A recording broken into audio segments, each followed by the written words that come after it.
আসসালামু আলাইকুম, this is Rabeya. আজকে আবারও চলে এসেছি নতুন একটা রেসিপি নিয়ে। আজকের রেসিপি হচ্ছে ব্রয়লার মুরগির ঝাল। আমরা অনেকেই ব্রয়লার মুরগি পছন্দ করি না, কিন্তু আমি আজকে যেভাবে রান্না করে দেখাবো সেইভাবে রান্না করলে একদম ব্রয়লার মুরগির ফ্যান হয়ে যাওয়া লাগবে। তো কথা না বাড়িয়ে ব্রয়লার মুরগির ঝাল রান্না করতে কি কি লাগবে সেটা দেখিয়ে নিই। আমি ব্রয়লার মুরগি নিয়েছি, অনেক ভালো করে ধুয়ে পরিষ্কার করে নিয়েছি। আলু নিয়ে কিউব করে কেটে, এরপর নিয়েছি 4 থেকে 5টা কাঁচামরিচ, পেঁয়াজ কুচি, নিয়েছি আদা রসুন বাটা, এরপর লং, এলাচ, দারচিনি, তেজপাতা নিয়েছি, হলুদ, মরিচের গুঁড়ো, ধনিয়া গুঁড়ো, জিরা গুঁড়ো আর হচ্ছে গরম মশলা গুঁড়ো। এই রান্নায় মোস্ট ইম্পর্টেন্ট যেই উপকরণটি লাগবে সেটা হচ্ছে ঘি। আর এই ঘি দিলেই ব্রয়লার মুরগির স্বাদটা একদম চেঞ্জ হয়ে যাবে। তো আমি প্রথমে মুরগির মাংসগুলোর মধ্যে হলুদ আর লবণ মাখিয়ে এটাকে ভালো করে ভেজে নিব। প্রথমে একটা কড়াইতে তেল গরম করে নিব। একদম গরম হয়ে গেলে তেলের মধ্যে মাংসগুলো সব এক এক করে ছেড়ে দিব। ছেড়ে দেওয়ার পর্যায়ে সাবধানতা অবশ্যই অবলম্বন করতে হবে, না হয় আমার মতো হাত পুড়ে যাবে। তো মাংসগুলো যখন একদম ব্রাউন কালার হয়ে যাবে তখনই আমরা নামিয়ে ফেলব। মাংস নামিয়ে সেই তেলের মধ্যেই কিউব করে রাখা সেই আলুগুলো দিয়ে একটু ভেজে নিব। আলুগুলো যখন একদম ব্রাউন কালার হয়ে যাবে সেই পর্যায়ে আলুগুলো নামিয়ে তেলের মধ্যে পেঁয়াজ কুচি দিয়ে দিব।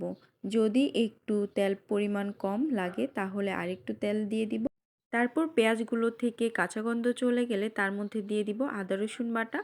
এরপর দিব পরিমাণ মতো লবণ আদা রসুন দেওয়ার পর এটা একটু ভেজে নিব, যেন আদা রসুন থেকে কাঁচা গন্ধটা চলে যায়। কাঁচা গন্ধটা চলে গেলে ওটার মধ্যে হালকা অল্প পরিমাণে একটু পানি দিব। পানি দিয়ে হচ্ছে সব গুঁড়ো মশলাগুলো দিয়ে দিব। একে একে সব গুঁড়ো মশলা দেওয়ার পর একটু নাড়াচাড়া করে নিব। নাড়াচাড়া করার পর গরম মশলা, তেজপাতা, এলাচ, লং এগুলো দিয়ে দিব। এই মশলাগুলো দিয়েও হালকা একটু নাড়া দেব। মশলা কষাতে কষাতে একদম যখন দেখব লেগে যাচ্ছে তখন হালকা অল্প পরিমাণের একটু পানি দিব। পানি দিয়ে একটু ঢেকে দিব কিছুক্ষণের জন্য। কিছুক্ষণ পর ঢাকনাটা উঠিয়ে যখন দেখব একদম তেল ছেড়ে দিয়েছে মশলা থেকে, সেই পর্যায়ে দিয়ে দিব মাংস আর ভেজে রাখা আলুগুলো। আলু আর মাংস দেওয়ার পর সেটাকে ভালো করে নাড়াচাড়া করতে হবে, যেন সব মাংসেতে বা আলুতে সব মশলাগুলো লেগে যায়। এরপর আরও 2-3 মিনিটের জন্য ঢেকে দিব। যেন মাংস আর আলুর মধ্যে পরিপূর্ণ মশলাগুলো একদম ভিতরে ঢুকে যায়। এরপর কিছুক্ষণ পর অল্প পরিমাণে একদম যেন ভালো করে কষানোর জন্য আরেকটু পানি দিয়েছি। পানি কিন্তু একদম অল্প পরিমাণের দিতে হবে।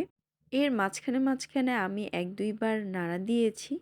তারপর যখন দেখব একদম কষানো হয়ে গেছে আর আলুগুলোও সিদ্ধ হয়ে গেছে, সেই পর্যায়ে দিয়ে দিব আমাদের এই রেসিপির ইম্পর্টেন্ট উপকরণ, সেটা হচ্ছে ঘি। ঘিটা দেওয়ার পর কিছুটা একটু নাড়াচাড়া করতে হবে।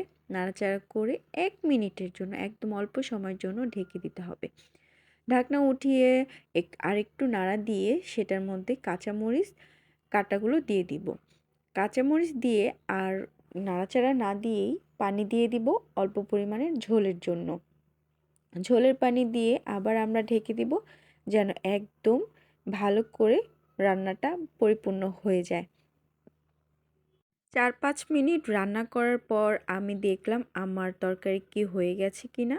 তো দেখলাম হ্যাঁ, একদম ঝোল আমার ঘরের জন্য যতটুকু প্রয়োজন ততটুকু হয়েছে। এই পর্যায়ে চুলাটা নিভিয়ে ঢাকনা দিয়ে আরও কিছুক্ষণের জন্য ঢেকে রাখলাম। এরপর আমি আমার মতো করে পরিবেশন করছি। আপনারাও আপনাদের মতো করে পরিবেশন করে নেবেন। এইভাবে যদি ব্রয়লার মুরগি রান্না করেন তাহলে অবশ্যই আপনি এই রান্নার ফ্যান হয়ে যাবেন। আর অবশ্যই ঘিটা ব্যবহার করার চেষ্টা করবেন।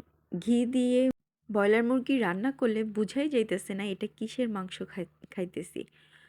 তো অবশ্যই আপনারা এইভাবে ট্রাই করে দেখবেন।